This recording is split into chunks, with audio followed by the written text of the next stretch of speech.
Bismillahirrahmanirrahim. Elhamdülillahi Rabbil alemin. Vessalatu vesselamu ala Resulina Muhammedin ve ala alihi ve ashabihi ecma'in. Hormatly musulman doganlar, bugünkü dersimizde musulmanlar üçün gijesi ve günnüzi ahmiyetli olan günlerin birinin gurrunu ders. Bugün musulman doganlar şeyler ahmiyetli Allah Teala'nın katında ehli günlerden en kadırlı bolan gün. Bugün musulman doganlar Allah Teala'nın katında şeyler var kadırlı gün. Allah Teala bu günün içine yürüyüte ayrı ibadet koyuptur. Şu güne mahsus. Ve atamız Adam aleyhisselami Allah Teala şu gün yaradıptır. Ve cennete hem şu gün salınıptır. Ve cennetten dünya şu gün indiriliptir. Ve kıyamet günü hem neyme hadislerde şu gün kopçuklu haber veriliyor. Ve yine de musulman doganlar gururun edecek bugünümüzün içinde şeyler var vaatba sahih hadislerde haber verilişi Allah Teala ol vaqtta bendesinin eden doğa dileğin hükman kabul edecektiğini haber veriyor. Ve yine de Peygamberimiz sallallahu aleyhi ve sellem bugüne şeyler var ahmiyet veriptir. Bugün için ayretin giyyen libaslar boluptur. Yürüyüte atır sepinip ibadete gidiptir. Bugün musulman doganlar mübarek cuma günü.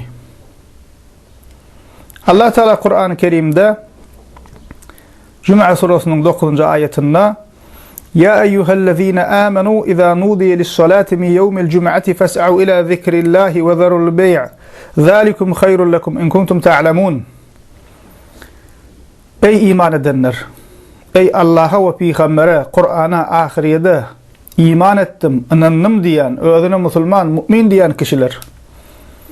Cuma günü namaz için azan aydılanma Allah Teala'nı zikretmeye haydan ve sevdanızı işiniz taşlan. Eğer bilseniz bu sizin için has hayırlıdır diye Allah Teala Kur'an-ı Kerim'de. Yani Müslüman doğanlar Allah Teala bize Kur'an-ı Kerim'de Cuma surasında Cuma gitmekliğimizi bize farz ediyor. Ve sevdanızı işinizi hem adını taşlan azan aydırlamı Cuma namazına gidin. Cuma günü Cuma namazına gidin diye. Cuma namazı musulman doğanlar kimin üstüne farz? Cuma gününü, Cuma namazını kılmak kimin üstüne farz? Ululuk yaşına yeten, akıllı, güç yetiren, azat, oturumlu erkek her musulmana Cuma namazına gitmek farzdır musulman doğanlar. Yani açıklap aytsak bu sözlemi ululuk yaşına yeten bolmalı. Çağa farz değil. Akıllı olmalı, dela farz değil. Güç yetiren olmalı. Yani Cuma gitmeye güç yetiren olmalı. Hasta olsa, kör olsa, tutsaq olsa, ya olmasa Cuma gitmekliği için bir zalimden birinden korkan olsa, ol güç yetirmeyen hesaplanıyor. Demek ama güç yetiren olmalı, güç yetirmeyene farz değil. Azat bolmalı, kulu farz değil ki elhamdülillah bugün kuvunna kulçuluk kalmadı. Oturumlu olmalı, ne demek? Bir şehirde oturup yurt tutup yaşayan kişi olmalı. Yani yolukça farz değil. Bir yurttan bir yurda aşıp yolukçuluk ediyen olsa ol kişi ne Cuma farz değil. Erkek bolmalı, ne için? Zenanlara farz değil. Demek qaytılap aytsak Cuma namazı, Cuma günü Cuma namazını kılmak ululuk yaşına yeten, akıllı, güç yetiren, azat, oturumlu erkek her musulmana farzdır musulman doğanlar.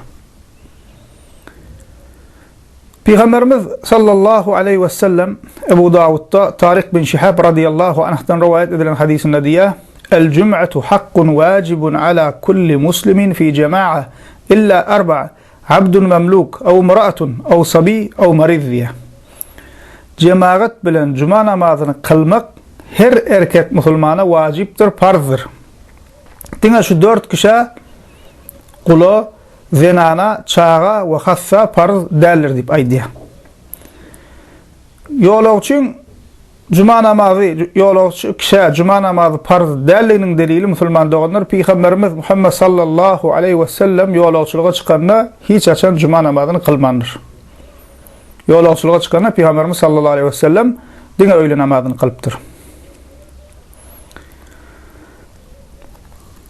Üstüne cuma namazı farz bolmayan kişiler, misal üçin ýanky zenan, ýolagçy, ýagdaýy bolmayan hassa, eger men cuma gitmek isleýän diýseler, misal üçin zenan başga men cuma namazyna gitmek isleýän diýse, ya olmasa ýolagçy men geldim bir ýurtdan başga ýurda mümkinçiligim amma wagtym amma cuma namazyna gitmek isleýän diýse, güç ýetirmeýän, ýagdaýy bolmayan hassa, men gözüm körýän ýanymda bir elimden tutup aksa menem gidesim gelýär diýse, ya da misal üçin ayagy bir ayagy dowuk daňypdyrlar emma şonu da men gitjek diýse. Yani zenan, ýolagçy, cuma barmaga ýagdaýy bolmayan hassa eger cuma namazyna gitmek isleseler musulman doganlar baryp kılıp bilýärler. Kılsalar sogap bar. Emma cuma şu kişileriň boýunna farz däl. Yani gitmese jezasy ýok, günah kazanmaýar. Öýlerini öýle namazlaryny kılmaly bolýarlar. Emma öz isleýärlerine gitmek isleseler sogap kazanýarlar. Hususan musulman doganlar zenanlar cuma gitjek bolsalar doly hijaply, jilbaply bolmalylar. Edep bilen, sessiz, agraslyk bilen gözüni yerden kaldırman gidip gelmeliler zenanlar cuma namazy. Hemişe şu hilek bolmaly, hususan cuma namazyna gidenlerine. Emma gynansak da şuň kunna käbir zenanlaryň dar giyinip, atyr sepinip, taşta urugyny gözläp, o diňe kellesini ýalyk bilen örtüp gidip gelişleri musulman doganlar cuma namazyna gidip gelişleri durust däller. Beýdip gidenlerinden musulman doganlar gitmäni gowdur. Bu hile edip cuma gidýän zenanlar sogap däller, günah kazanýanlar.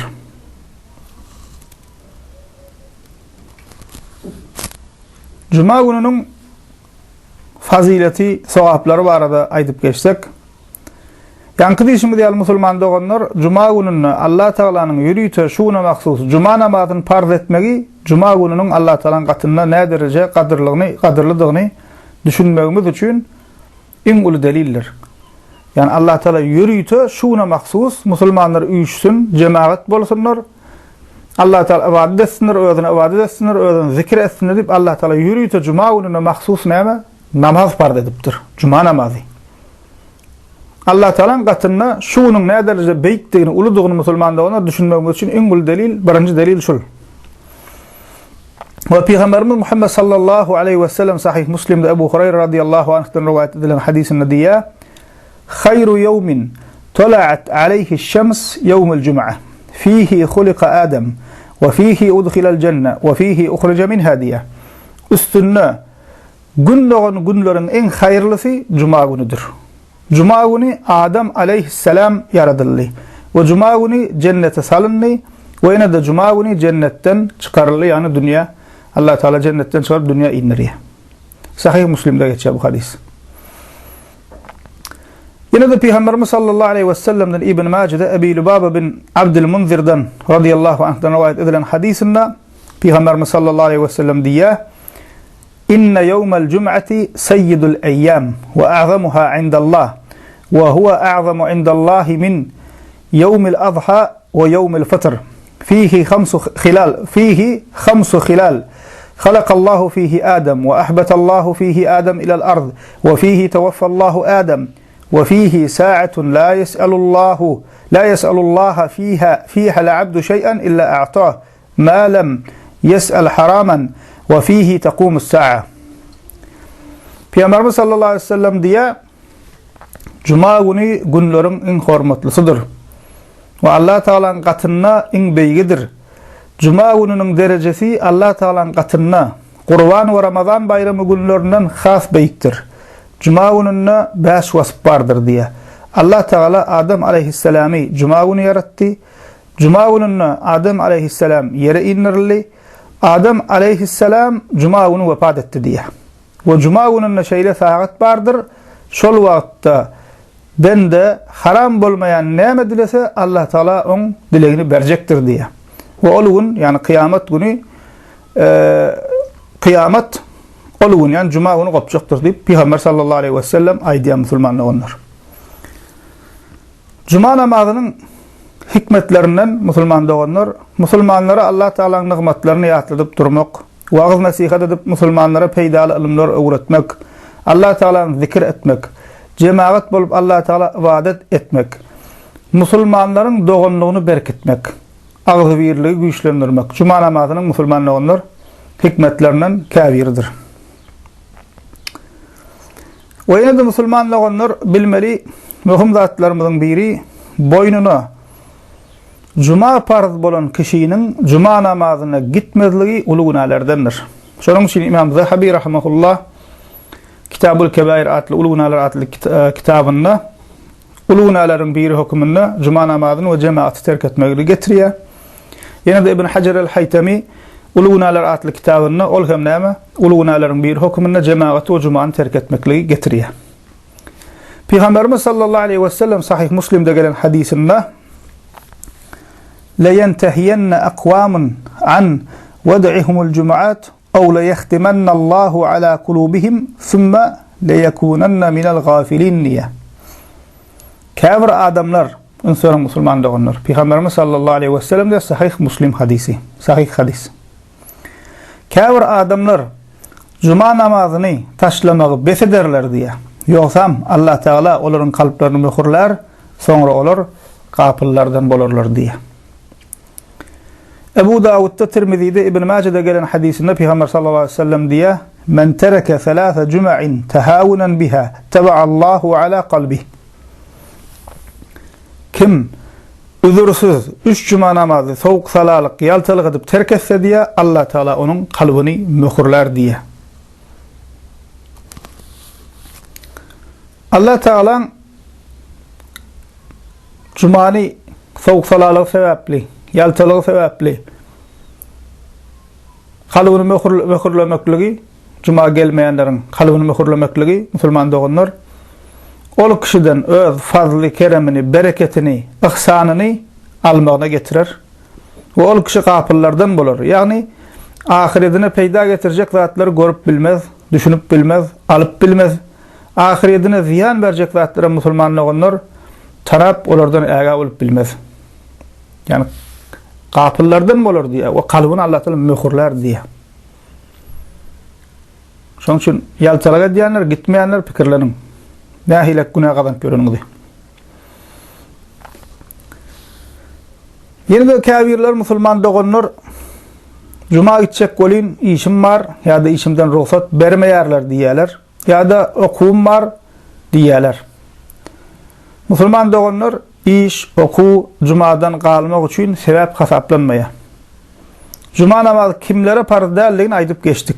Şolardan galan her musulmana juma namaza gitmek farzdyr.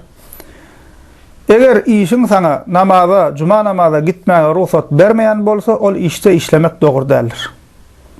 Musulman üçin Allah Taalaň farzy birinji ýerde durmalydyr. Biziň rızkymyzy musulman doganlar Allah Taala berýär. Rızkymyz plan kesin şirketiň edaraň elinde däldir.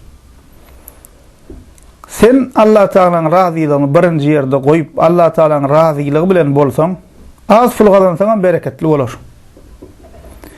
Emma iş diýip, okuw diýip Allah Taalaň farzyny terk etseň, ne malla bereket bolar, ne ol işden haýr geler, ne ol okuwdan haýr geler.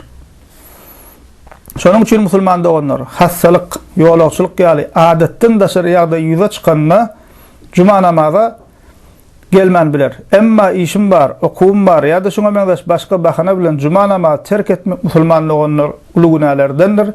O kişiniň gafillardan boljakdygyny hadiste habar berilýär we Allah Taala kalbyny möhürlejekdigini habar berýär. Mysal üçin edil bir kişiniň işim sebäpli adam öldürýän ýa-da işim sebäpli araq içýän diýmegi musulman doğanlar nähil erwet we ýigrenji zat bolsa, günah bolsa, işim ýa-da okuwum sebäpli cuma namaza gidemek diýmek musulman doğanlar şol hili erwetdir we şol hili günahkarçylykdyr. Ýene-de musulman doğanlar cuma namazyna degişli başga bir belläp geçmeli zadymyz agla we bölek Arap ýurtlarynda cuma güni din çalyş güni. Cuma gününiň dinç güni bolmaýan musulman ýurtlarynda hökümetleriň we döwlet başçylarynyň boyunlarynyň borjy bar. Ol hem hökümet işinde işleyen ya da mekteptir, yukarı okuu jaýlarda okuyan okuwçy taliplerin arkayın päsgelçiliksiz cuma namazına gidip gelme üçin etmeli işleri cuma wagtyna cuma namazına gidip gelecek derecede öğlen ruhsatını vermektir. Misal üçün Türkiye'de bundan neçe yıl evvel hükümet işgärlerine berilen öğlenlik vakti cuma namazının vaktine ters düşýänligi üçün ve cuma namazına gidip gelmek üçün yetmeýänligi üçün cuma namazına göre şol vakti musulmanlygyny düzeltdiler. Demek näme musulmandygyny bir musulman ýurtda hükümet işgärlerine berilen öğlenlik vakti cuma gidip gelmek üçün yetmeýän bolsa, şoňa göre şol wagty ütgetmek baş tutanyň boýnuna wajypdyr. Edil şonuň alak musulmandygylar işgärlerine cuma gidip gelmek üçün yeterli derecede öýlen ruhsatyny bermek hususy şirketleriň, dukanlaryň eýeleriniň boýunlarynyň borjudur. Musulman ýurduny musulman ýurduny aglaby bölek musulmandan ýaşap oturan, musulman hasaplanýan ýurtda hiç bir iş Allah Teala'nın 7 gat asmanyň üstünden ugradan Kur'anyny farz eden, farzyna ters gelýän bolmaly däldir.